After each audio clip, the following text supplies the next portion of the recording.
आज या ठिकाणी आनंद सिंधू वृद्धाश्रमामध्ये संगमनेरचे समाजसेवक आदित्य दीपकराव घाटगे यांनी काल फोन केला होता की आमच्याकडे सुलोचना दत्तात्रय सामंत या आजी आहेत.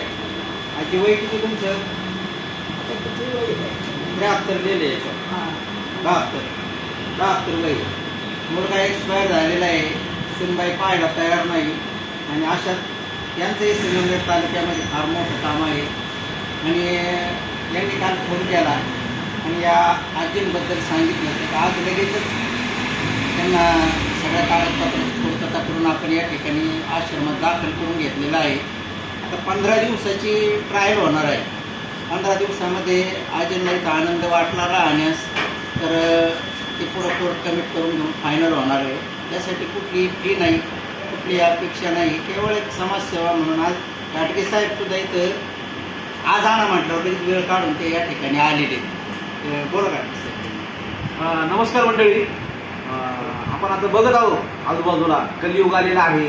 प्रचंड सकाळी उठल्यापासून ते झोपेपर्यंत फक्त पैसा पैसा पैसा आणि पैसा हा दैवत झालेला आहे. यांच्या काही कौटुंबिक कलामुळे संगमनेरच्या आहे आजी, कौटुंबिक कलामुळे यांचा मुलगा एक्सपायर झाल्यामुळे यांचं मन काय आता लागून राहिलं प्रपंचमध्ये.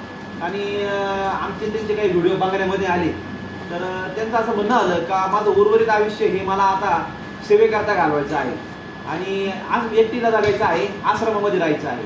तर आमच्या जयश्रीताई ठुबे या समाजसेवेमध्ये कार्यरत आहे आणि हरिभक्तपारायण लोंढे महाराज का जे कोणत्याही प्रकारचा निधी न मागता, कोणत्याही प्रकारची मदत न घेता एक आनंद सिंधू आश्रम टाकळी डोकेश्वर तालुका पारनेर इथे चालू आहे आणि पूर्ण कुटुंब त्यांच्या बरोबर आहे. यांची माहिती आमच्याकडे होतीच महाराज. तर त्या माध्यमातून महाराजांची परवानगी घेऊन कागदपत्रांची पूर्तता करून प्रचंड अडीअडचणीचा डोंगर पार करून मी आदित्य घाटगे यशस्वी फाउंडेशनच्या माध्यमातून आजीबाईंना इथे घेऊन आलेलो आहे आणि पाहताच मन प्रसन्न झालं. उर्वरित आयुष्य ते आता म्हणताय आम्ही इथे घालवणार, पूर्णपणे करणार. 15 दिवसाची ट्रायल पिरियड आहे. पूर्णपणे सरकारच्या मार्गदर्शनाखाली जे नियम घालून दिलेले आहे त्या पद्धतीने सगळे डॉक्युमेंटेशन आपण केलेले आहे आणि आता ते या आश्रमामध्ये राहणार आहे.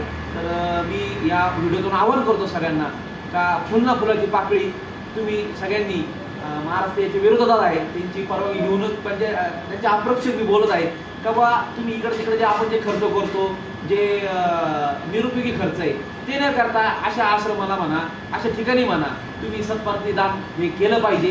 वस्तूच्या स्वरूपात, धान्याच्या स्वरूपात, आर्थिक स्वरूपात. म्हणजे काय होईल, सगळ्यांचे हात बळकट होईल आणि आपल्याला इथे करायचं आणि इथंच फेडून जायचं आहे. तर ह्या व्हिडिओतून एवढंच सांगणं आहे का अशी पण तुम्हाला वृद्ध वगैरे दिसले तर आम्हाला संपर्क करत चला. जेवढं शक्य होईल आम्हाला भगवंतांना एवढं खर्च करून घेते तेवढं आम्ही या माध्यमातून करू. आणि निश्चितच आजींना आमची अपेक्षा आहे का आजी ते छान राहतीलच, त्याच्यात काय वाद नाही. धन्यवाद.